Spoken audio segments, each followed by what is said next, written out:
Picture this. It is 1968. America is loud and unapologetic. Big blocks are terrorizing stoplights. The space race is in full swing. And Chevrolet is about to unveil a Corvette that looks less like a sports car and more like a concept that escaped the auto show floor. The 1968 Corvette C3 was not an evolution. It was a shockwave. Longer, lower, sharper. Inspired almost directly by the Mako Shark 2 concept, it ditched the clean sting ray lines of the C2 for something wild and aggressive. But behind the dramatic styling was a launch filled with chaos, shortcuts, and decisions Chevrolet hoped would quietly fade away. Today we are diving into 10 crazy facts about the 1968 Corvette C3 that completely change how you see the first year of this iconic generation. Number 10. The body fit disaster. The C3's radical, new fiberglass body looked incredible under showroom lights. But early production cars suffered from inconsistent panel alignment. Doors did not sit flush. Headlight doors stuck. T-tops leaked. Weather seals failed. Why? Because Chevrolet rushed the car into production before final body tooling was perfected. Workers at the St. Louis plant were hand-grinding panels just to make them fit. Some cars required last-minute adjustments right before shipping. Demand was so high that Chevrolet pushed cars out anyway. Collectors today praise first-year C3 cars. But in 1968, quality control was closer to controlled chaos than precision engineering. Number 9. The fake performance vents. Those dramatic gill vents behind the front wheels looked functional. They suggested brake cooling, aerodynamic intent, race car DNA. They were completely cosmetic. There was no ducting, no airflow, just molded fiberglass for visual aggression. Engineers had originally explored functional vents, but cost and complexity killed the idea. Styling won, function lost. The Corvette looked faster than it was engineered to be in that specific detail. Number 8. The vacuum wiper nightmare. The hidden windshield wipers were futuristic. When off, they disappeared beneath a flush panel. When activated, the panel lifted and revealed the wipers like a mechanical trick. The system relied on engine vacuum. Under heavy throttle, vacuum dropped. That meant the wiper door could partially close mid-sweep. Some owners reported the panel fluttering at highway speeds. Others experienced failures during rainstorms. Multiple service bulletins were issued throughout 1968 to address reliability concerns. It looked space age. It often behaved like a prototype. Number 7. The chrome bumper gamble. The 1968 Corvette was the last model year to feature chrome bumpers front and rear, before safety regulations reshaped the design. They were beautiful. They were iconic. They were also vulnerable. Even minor low-speed impacts could crack the surrounding fiberglass because the bumpers were rigidly mounted. Repairs were expensive and frustrating. Federal safety standards were tightening. Chevrolet knew changes were coming. But in 1968, style still ruled. Number 6.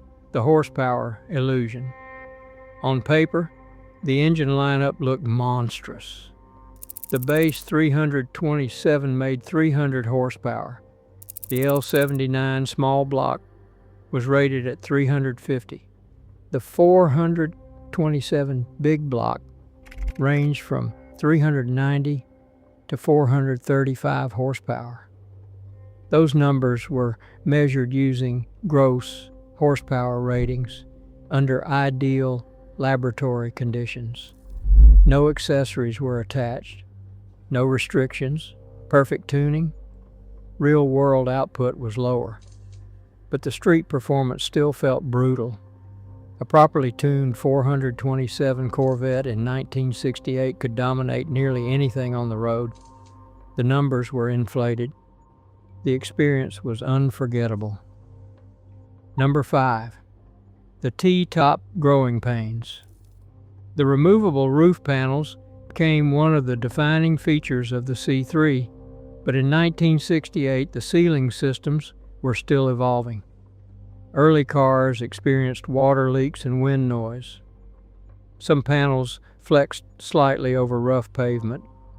Mid-year revisions improved latch mechanisms and seals, but documentation is inconsistent. Convertible buyers sometimes avoided the T-top simply because they did not trust the first-year design. What became a signature feature started as an engineering compromise. Number 4. The heat problem. Nobody advertised. The long hood and tight engine bay created serious heat retention, especially on big block cars. Owners in warm climates reported elevated coolant temperatures in traffic. The 427 engines generated massive heat, and airflow management was not perfect in early production. Chevrolet issued subtle cooling revisions mid-year. They added improved fan shrouds and made minor airflow tweaks. Dealers were instructed to reassure customers that higher gauge readings were normal. Some were not. Number 3. The interior space illusion. From the outside, the C3 looked larger than the C2 it replaced, but interior dimensions barely changed. The cockpit wrapped tightly around the driver. The sloping rear window limited visibility. The long hood made parking challenging for new owners. The dramatic exterior design did not translate into added practicality. Chevrolet prioritized emotional impact over comfort. Number 2. The production strike chaos. Labor disputes and supply interruptions hit during the launch year. Completed cars sometimes sat partially finished, waiting for trim pieces or interior components. Small inconsistencies appeared. There were different fasteners, minor variations in stitching patterns, and slightly different underhood details depending on supplier timing. Chevrolet never publicly framed 1968 as a troubled launch, but internally, the program was under pressure. And then we reach number 1. Number 1. The Mako shark risk that redefined Corvette. Instead of gradually evolving the Stingray formula, Chevrolet essentially brought a concept car to production. The pointed nose, the aggressive fender peaks, the Coke bottle curves, the dramatic proportions. It was bold, it was risky. Rear visibility suffered. Practicality took a back seat. But showroom impact was undeniable. Despite quality hiccups, mechanical quirks, and early production headaches, over 28,000 Corvettes were sold in 1968. The gamble worked. The 1968 Corvette C3 was imperfect. It was rushed. It was flawed in execution.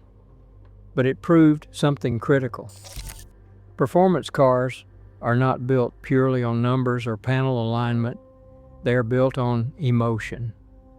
And in 1968, Chevrolet chose drama over caution. That decision shaped the longest-running Corvette generation in history. The first-year C3 was not the most refined Corvette ever built. It was the boldest. And that is exactly why it still matters today.